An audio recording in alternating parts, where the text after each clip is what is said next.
Good afternoon, everyone. Thank you so much for joining us today. My name is Mara Gittleman. I'm the Workshops and Education Coordinator at NYC Parks Green Thumb. We are the part of the New York City Parks Department that works with community gardens across the city. I'm so excited to be here with Miriam from ioby in our backyards to talk to us about how their platform works for community gardeners and about crowdfunding in general. So thank you so much for joining us today. If you have any questions throughout Miriam's presentation, you can go ahead and put them in the chat. I will hold on to them until it's time for Q&A. And then there's going to be time at the end of the webinar for a broader discussion about all of your projects. So thanks again so much for joining us. And Miriam, you have the mic.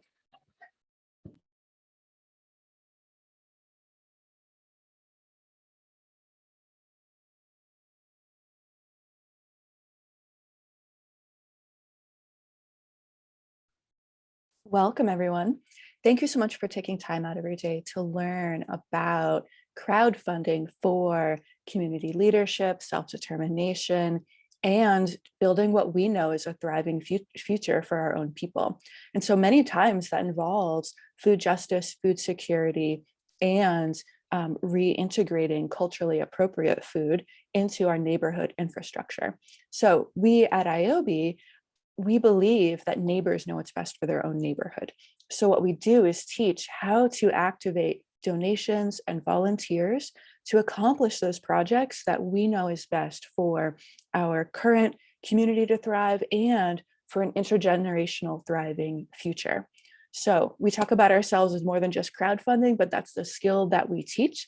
And today I'm going to talk a little bit more about who we are at ioby and how we collaborate, how to crowdfund successfully, just a 20-minute overview of what we teach so that you get some good foundation today. And then I'll offer up our match programs that double donations for specific projects. And then we'll take some time for questions and there's an activity to close. So we have a pretty full hour today and I'll jump right in. Great. So we at ioby collaborate to teach how to ask for donations, how to identify who to ask, how to ask them effectively so that you get the most yeses possible, what to do with no's, and how do we activate people's time and in-kind donations and other grants. This is about the whole pie, your whole, all the pieces of your pie to support your resources for your community projects. So today's focused on crowdfunding, but there's a lot more pieces of the pie that we're here to collaborate with too, such as grant fiscal sponsorship. Danny Glover in the Agri-hood in Atlanta, Georgia says, we didn't want to wait for that big magical grant. We wanted to roll up our sleeves and get to it. ioby allowed us to do that, to jump in and get started because crowdfunding is immediate and it's our own people stepping up for what we need right now and what we know is right for the future. Emily in Pittsburgh, my hometown, she says that crowdfunding was actually building community for us. It was really spreading the word about our project in ways that just getting a grant wouldn't have done. So all sorts of people felt invested and involved. It was a way to build more community, which was really amazing. And then in Brooklyn, the Bug School, Susan says, we don't need to be an endowed foundation to invest in an idea. Everyone can weigh in and vote with their credit card, with their dollars, with their checkbook for the change that they personally want to be a part of in the world. It's a feeling of collective responsibility or collective ownership and joy. Grow that feeling. And I'll just close here with the El Puente Cycling Club in Brooklyn. I used to dread fundraising. It's great knowing that all the supporters and personal attention will be there to make the process painless and effective. We had a great, memorable, and transformative experience working with ioby's coaches. We are here to coach one-on-one how to crowdfund, how to activate your circle of support, that once removed circle of support, that's called the crowd, and further resources like volunteers, in-kind donations, miniature grants, mini grants that can come onto your campaign with you. So when you have a great idea, like we want to build a community garden, we need mushroom compost for this year, we want to put hoop houses on to extend the growing season, you share that with ioby. We teach you how to crowdfund with a strategy. We're going to cover it today, but a strategy that essentially teaches how to ask effectively, and how to grow momentum to reach into new supporting circles. Your donors visit your page and give. It's just your collection basket. The real work is relationship-based. And then as you fundraise, we continue teaching by email, phone, and workshops. If you get stuck, because every campaign has natural plateaus, we're here to teach you an array of tactics. I often call it a library or a menu, and you choose what works for you, what's comfortable for you, and what you know is best for your audiences. And then when you reach your goal, you take your money, you go do the project. We're not a grant, it's your own money from your own donors. So your report is back to your donors of how the project went, how their money turned into transformational impact, and how they can keep getting involved with you over time. And so what we see is that folks who crowdfund once, the support grows so that the next crowdfunding campaign that you run is 4 times as big. And so what we know is that this is a skill building process. You activate your donors once, and then you keep cultivating them over time. And then for those who don't have a fiscal sponsor, we do offer that. So our crowdfunding fee is just 3%, and that's because cards are charging us for each of your donations. And so we have to share that cost together. And then if you're not a 501c3, we can be your fiscal sponsor. And I just want to be clear that we're a nonprofit. We are using this fee just for the accounting processes to track your finances and process your receipts. We're not for profit that's like selling our fiscal sponsorship. It's here as a resource if you need it, but the majority of our work is our free one-on-one coaching to teach how to crowdfund. In New York, our collaborators who we've taught, in 2021 alone, they raised $3.5 million to 1,500, where's the projects? To 385 projects all across New York City. So we're here to collaborate, to teach, and that's what we'll do today. Crowdfunding is an essential skill for any scale of community engagement, whether it's a $1,000 goal for a community garden or a $10,000 goal for a summer camp program at the garden, or larger nonprofit programs at 20 and 30 and more. What we know is that crowdfunding, engaging those donors and finding new donors, it offers flexible, unrestricted funding, and you're accountable back to your donors, not to a grant. And so your reporting is just celebration, celebrating that resources turned into impact in our own backyards. It brings in new community engagement because your list keeps growing and those folks learn to crowdfund on your behalf. And we'll get into how that works. And crowdfunding can demonstrate support for an idea that is new, and maybe your city council member isn't really convinced yet, but then they see that, we got 200 donors to this project. So obviously people do want to see it happen. And so finding those new donors is what we teach. I'm going to share a couple examples from New York just to ground us in what this looks like, and then dive into curriculum. So Kofi has been transforming several vacant lots that are adjacent. He's been transforming those into a large sustainable farm and using it as an organizing practice in the neighborhood. And so he's worked with this several times, but this particular campaign was really large because it was assisted by our match program, where donations were doubled up to a certain amount. I think up to 5,000 was doubled here. You can see he raised far more than that 5 times 2, the 10,000. And that's because when you talk to people about a vision, we believe in X, we're doing it right now, but we're all pitching in because we're not going to wait around. We're going to make it happen now all together with our $20, our $50, our $100. He just kept talking to people about this. And then those people were asked to text 5 friends, talk to 10 neighbors, ask 1 family member, and that's crowdfunding. It turns into an expanded circle that keeps donating and adding up to a transformational amount of money to transform 4 vacant lots into gardens and green spaces. In Bed-Stuy, our collaborator Stephanie raised most of her goal to bring trees, plants, and flowers to the streetscape to transform the daily space that neighbors walk through. And you can see here how, yes, a match program assisted, 5,000 of this was from match funds, but that means that she raised 7,000 from donors by asking and asking and asking those to ask their friends and activate the crowd to crowdfund here.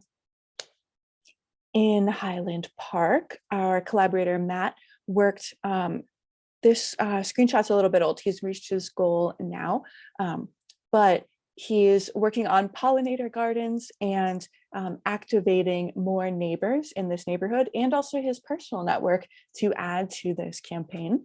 And so this is an example where your crowdfunding campaign is not bound to the place where the project happens. You can activate lots and lots of circles of support outside of where the project happens so that your personal networks are contributing to your neighborhood. And then, of course, we have a monarch butterfly project.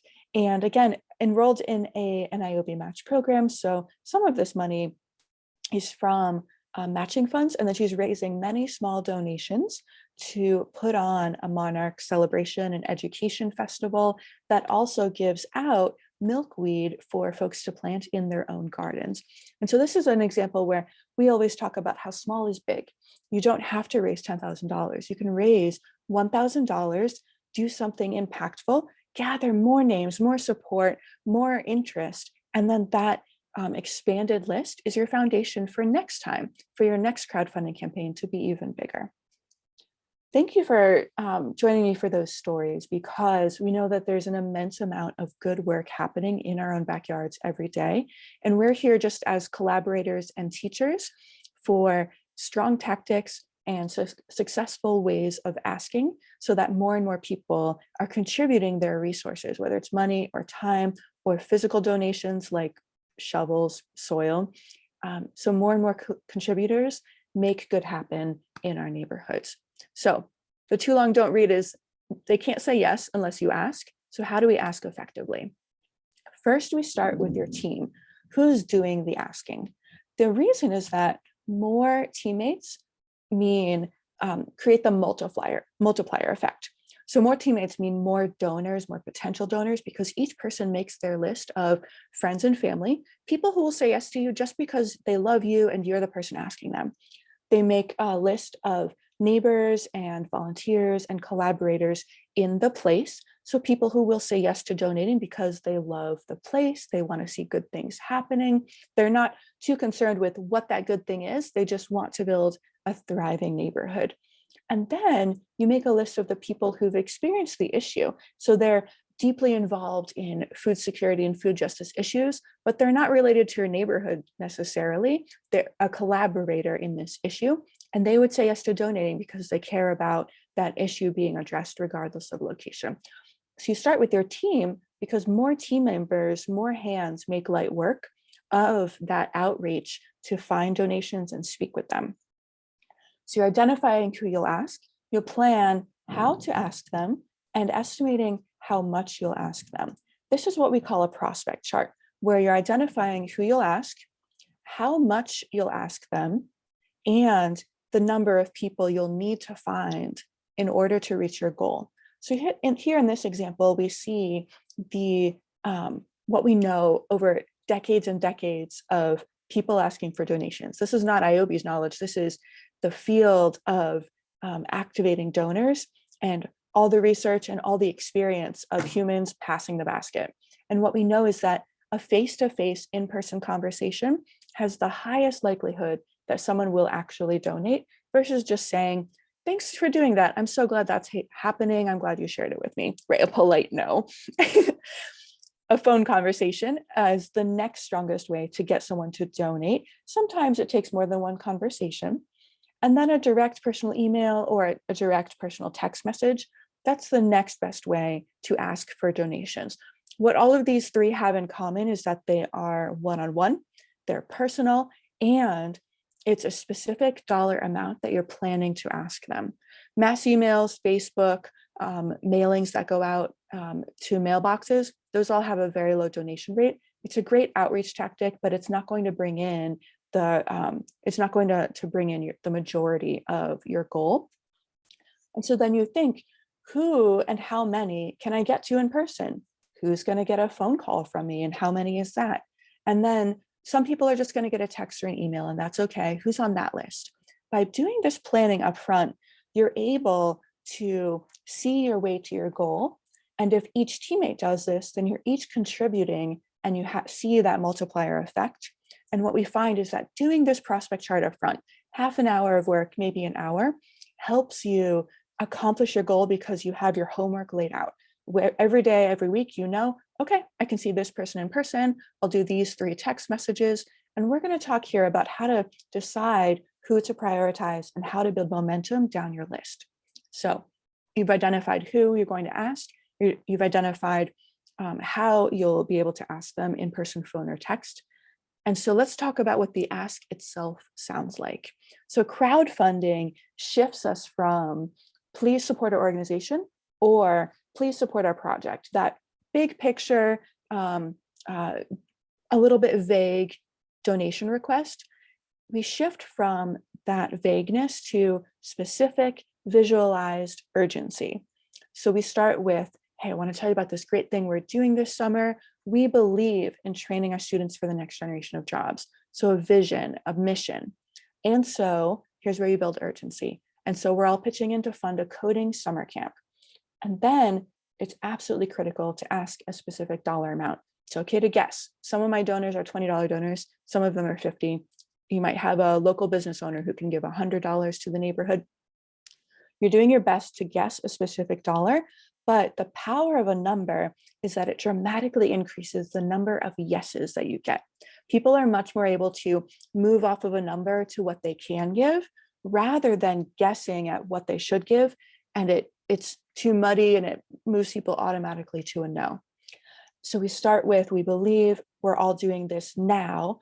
Will you join us with a $40 donation today to support our students, reconnect back to that mission? I can tell you more about what the summer camp will look like. That last step there helps people keep the conversation open with you to ask their questions to get to a yes. Many times it's really casual. It's just a conversation with someone who you know will care. They just need to be asked in order to give. Hey, Dominique, I noticed that cars speed way too fast in our neighborhood, and it isn't safe for our kids to bike or to play. I started a crowdfunding campaign to install planters. They'll slow down traffic. Could you give $25 to make the neighborhood safer for kids? Right? So we're starting with, we believe in a safe neighborhood. Here's the problem.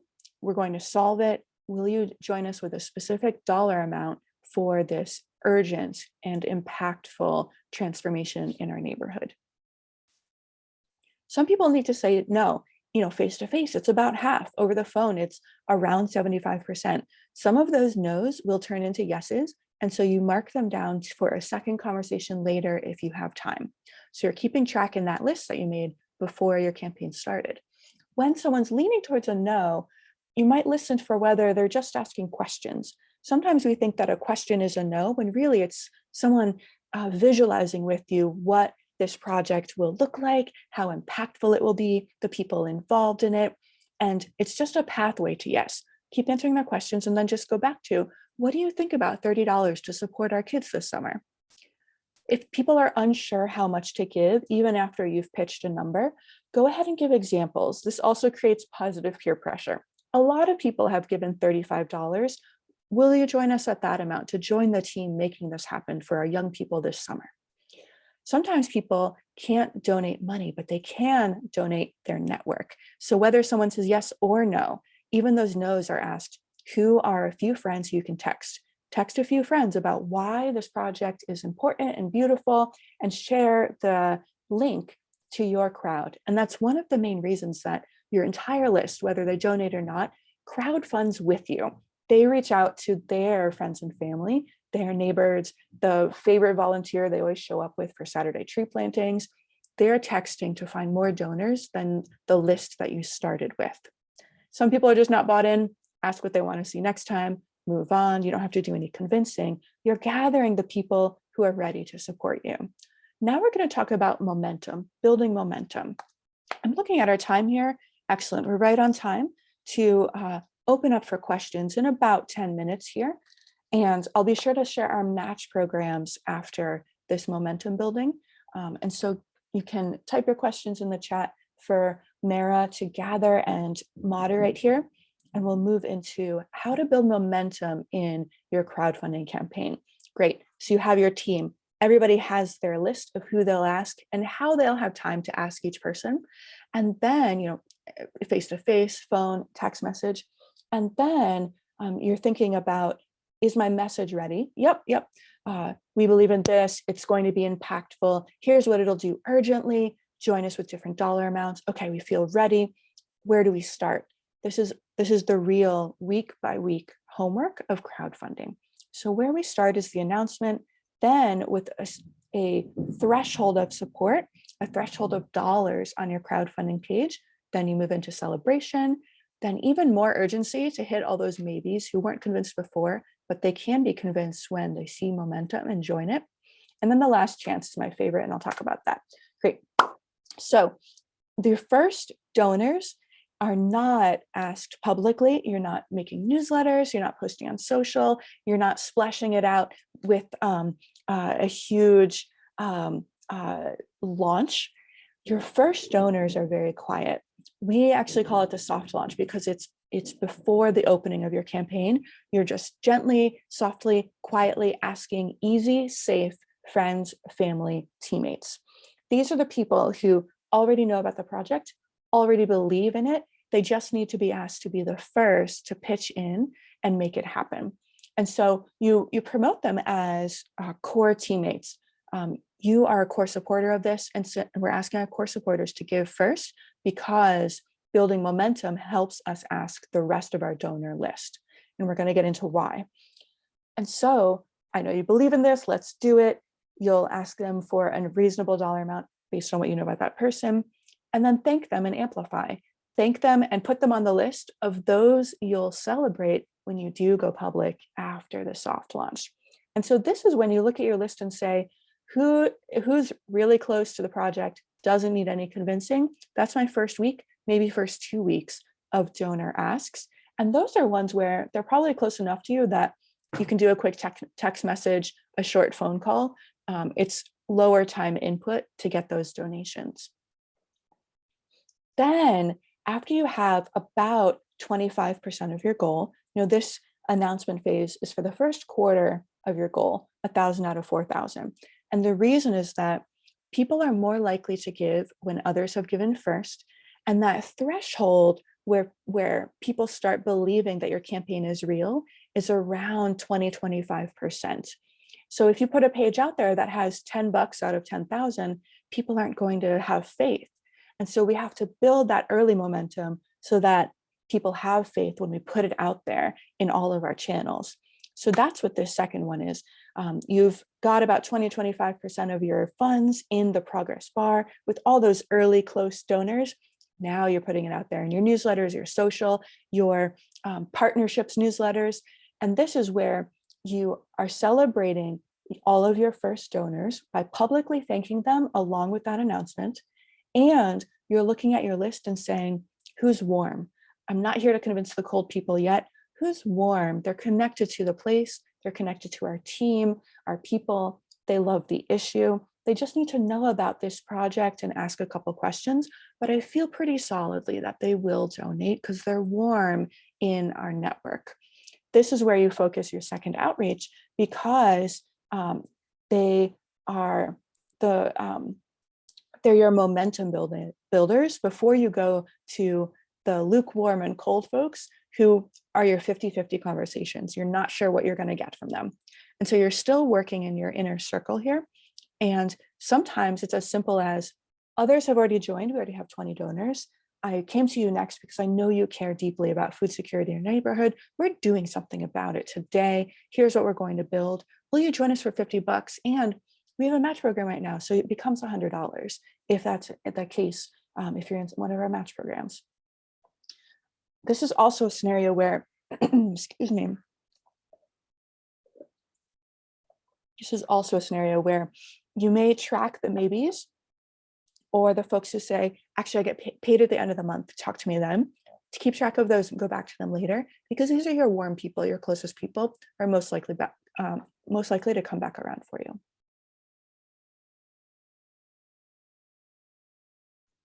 Excellent. So now you have about 50% of your money and you're building urgency to talk to those lukewarm and cold donors on your list who, excuse me,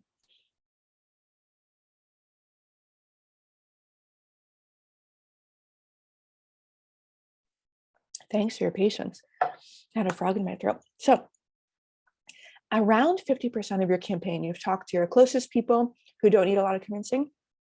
You talk to your warm people who you know will move with you. You feel strongly that they're likely to give, they'll help your momentum. Now you're talking to the rest of your list that you're not sure about. Totally fine. Every list has this section.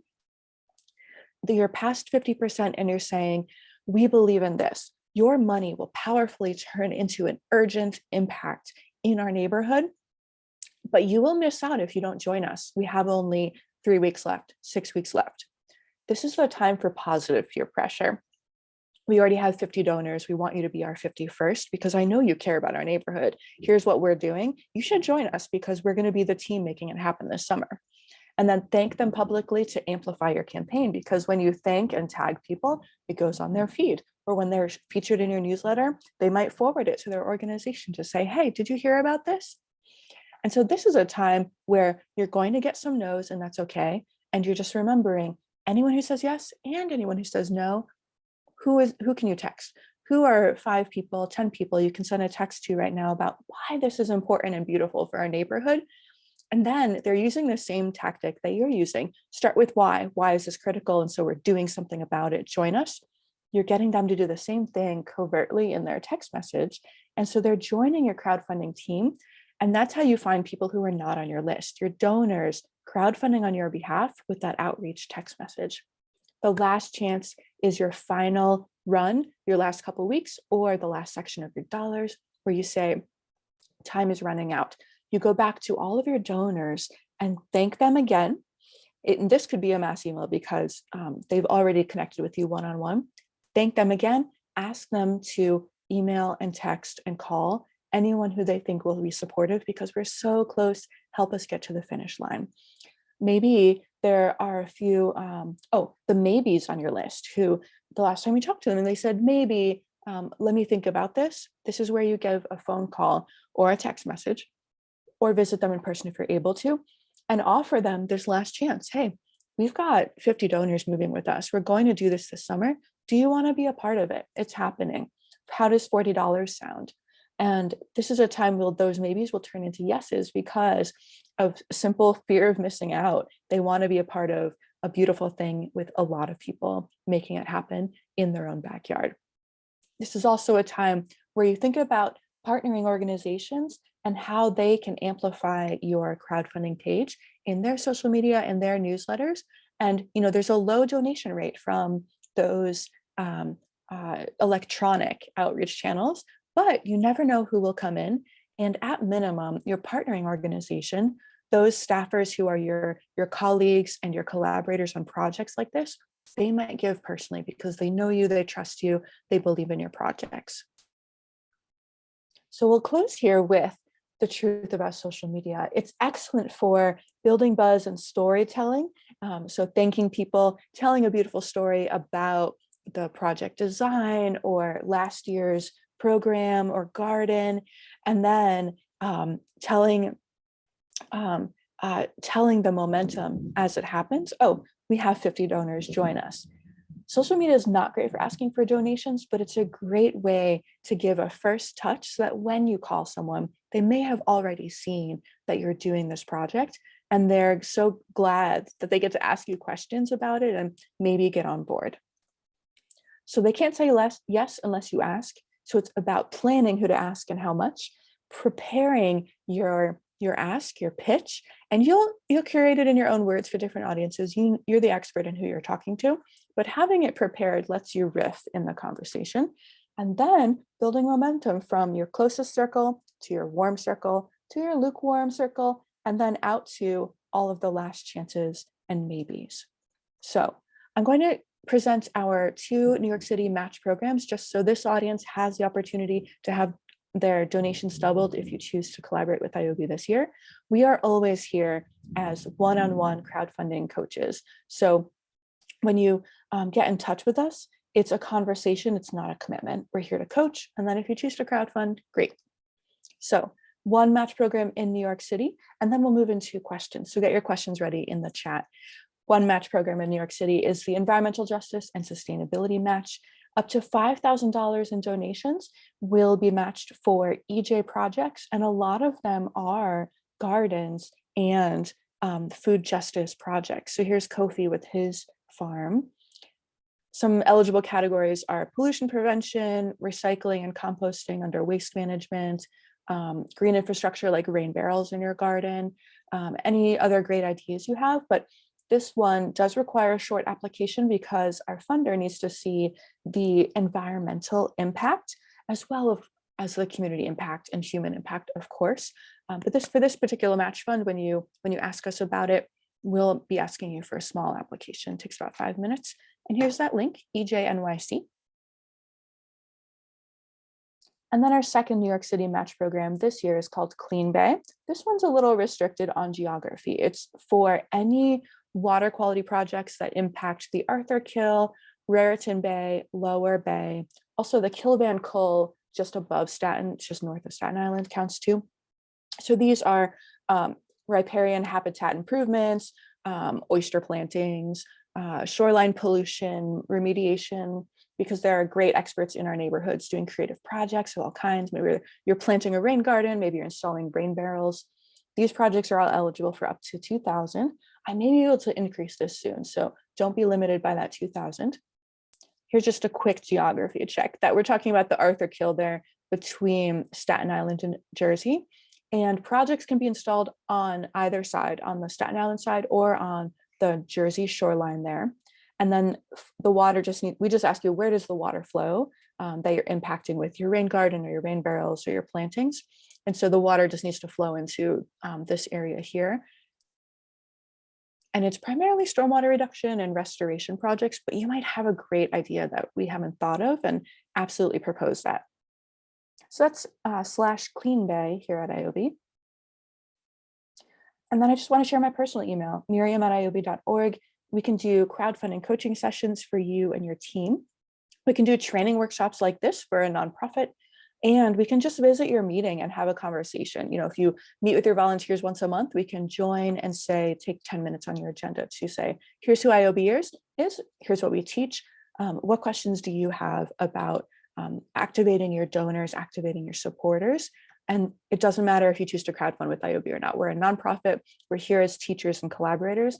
We're not selling. We're just a free resource to connect with you.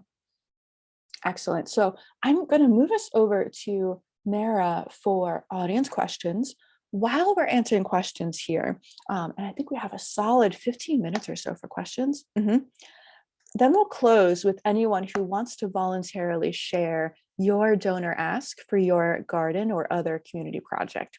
So here's a quick template where on your own, in your own screen, on your own notepad, you can start drafting how you would ask for donations and just use that as a draft coming out of today's workshop.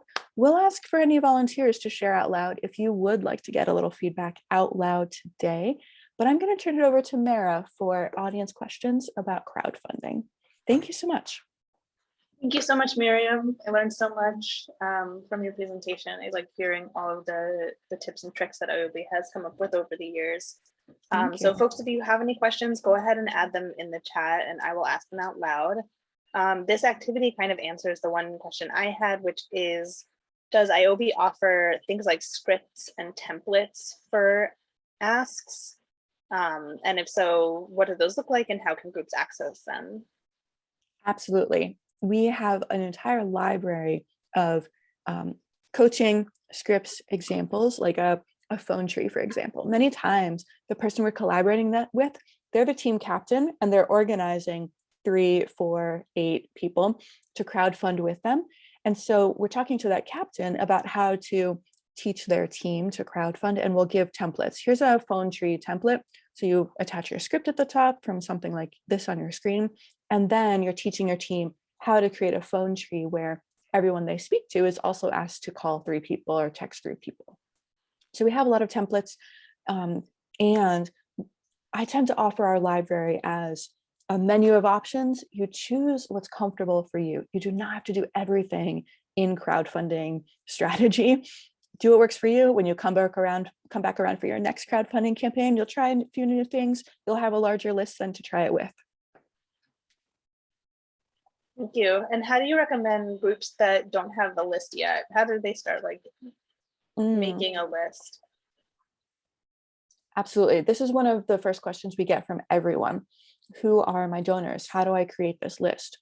So when I crowdfund, my first people are my brother, my few best friends, my mentors, my volunteer friends who I always see at the garden, those close people who will say yes because they know me. They'll say yes because doing good things in our neighborhood is what we do together. I start there.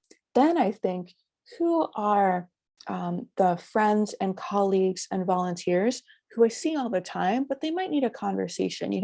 I see them at the fall tree plantings every year, but that's the only time I see them. And so your list is already in your phone, in your email, in your organization's volunteer signups.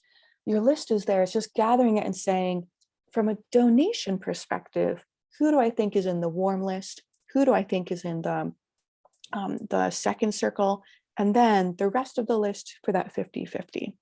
This list really comes from your existing work. And then the crowd comes from reminding every one of them to text or email 5 or 10 friends to spread the word about this project. Great. Thank you so much, Miriam. Mhm. I don't see any questions in the chat, so I think I'm gonna, oh, yes, we do.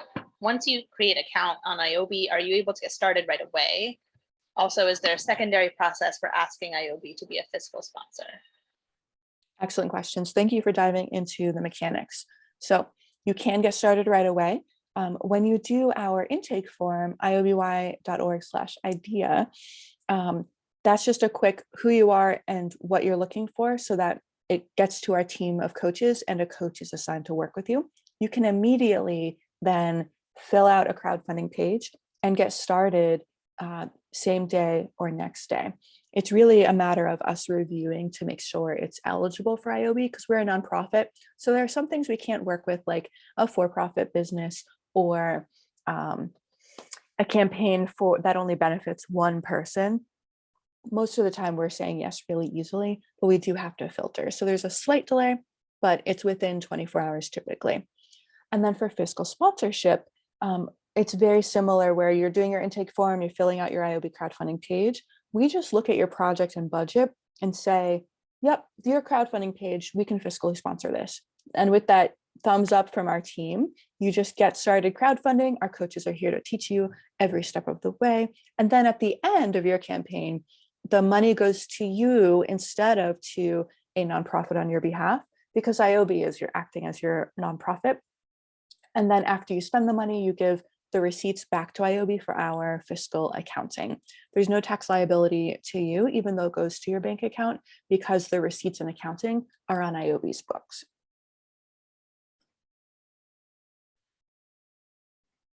Great, thank you so much. And I put the link to ioby.org/idea in the chat so folks can have that.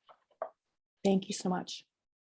And that is all for questions. So I am gonna end the recording and we'll let folks unmute to share their ideas and questions out loud. Thank you again so much, Miriam. This was a really wonderful webinar. I'm so glad. Thank you.